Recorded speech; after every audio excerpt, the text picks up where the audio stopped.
here's a model of the human spine with some things attached, and this is a front view. If we could look through the body, if we were facing someone, looking through the body to their spine, we would see this smooth surface. The little black lines are the discs in between each of the bony vertebrae. And down in our low back, those vertebrae are big and thick, and as we go up, this is the mid back through here. They take a different shape, and the blue at the top is the neck or cervical vertebrae. And if we look at those vertebrae from the back, what we'll see is that they're really, not only are they different in size, but they're shaped differently, and they all have these little bony, we call them a protuberance that sticks off the back, called the spinous processes. And if you look closely at, you can look this up, Google it, probably get a better image, but if you look closely, each of these vertebrae sit on top of the one above on a little smooth surface. Right here is the one between these two. And these two surfaces are a bit like shingles on a roof. So they angle in different directions depending on what area of the spine you're in and what the function of those vertebrae are. But like two shingles on a roof, they sit on top of each other. And if this model faces me and bends forward, then those shingles have to open in the back. Not only do these processes come apart, but the little shingled joints, your facet joints, have to open. And when we bend backwards, this would be like if we looked towards the ceiling, if we leaned back with our head and looked towards the ceiling, those shingled joints, the facet joints, compress and come together. And they're a little bit different in each area of the spine because the different areas have different functions as a priority. Problems and complaints around pain can be very multifaceted and have a lot of different causes, but in the simplest context, we might say that pain problems in the spine where we cannot flex or extend properly could be an issue of not enough room or not enough space. And in my practice, when people say, I can't bend over, or when I bend over, I can't stand up, or if I lean back, I get a lot of pain, I immediately begin to think about the fact that the spine is compressed. These facet joints don't have enough space, that the person would benefit a lot from increased what we call elongation of the spine. So lengthening space in the spine, if you imagine that I could just stretch this out, sometimes when we bend over or lean back, we don't have enough room and we get that pinched feeling. This can also be a common complaint when people don't have enough room between the joints and in the facet joints of the spine, will be something like when I stand still, I can't tolerate standing, or walking on hard surfaces very slowly. They might say, hey, I feel better when I walk a little quicker.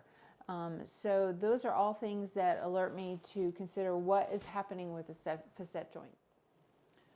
So in my practice, I rely a lot on three big disciplines. So if someone comes in with any kind of pain complaint, but certainly with a spinal complaint, difficulty extending or flexing the spine, then I address those with what I call advanced myofascial techniques through a training that I did with an organization called advanced-trainings.com. And those include fascial techniques that seek to organize the structure of the body and to address the nervous system and the bony joints. And then I use a lot of, even with people who do not have scars, I use a lot of scar work techniques from a discipline called Sharon Wheeler's scar work.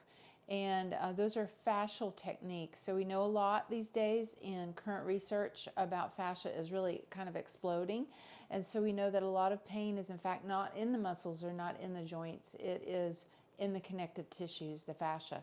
And so I'm definitely a fascially oriented therapist in my practice. And last but not least at all, if someone has compression in the spine, difficulty moving, pain with standing or bending over, I'm always going to encourage a focus towards movement intelligence work.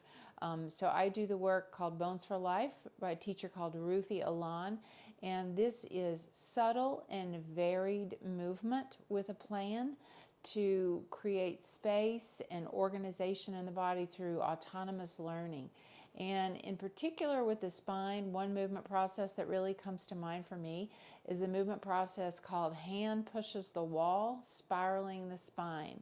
So in movement intelligence work and Ruthie's work, there are four big movements that we lean towards, and those are wave, like wave in the ocean, axis, where everything leans on itself and creates a long straight line, vibration, and spiral. And in particular, spiral movements can have a lot of potential to unlock the spine. And in that movement process that I mentioned, you're lying on your back with one hand overhead and one knee bent. And through a series of slow development, we develop the ability to find the backwards arch of the back with elongation and spiral. So many people, rightly so, are nervous about extending back, especially if they've had back trouble or experienced pain from that kind of movement. And I think that this is a way to find organization and length through spiraling movement. And it's a very powerful movement process. And if you're watching this video, it might be because I sent it to you in preparation or after having done that, or because you had back pain and I thought it might be recommended. But there's some information about that in some of my other clips, and you can see little pieces of the movement process. Hand pushes the wall, spiraling the spine. So elongation of the spine through spiraling is a bit of a miracle. Just in case you were thinking it was all work and no play, here in my office, here's my 3 great helpers.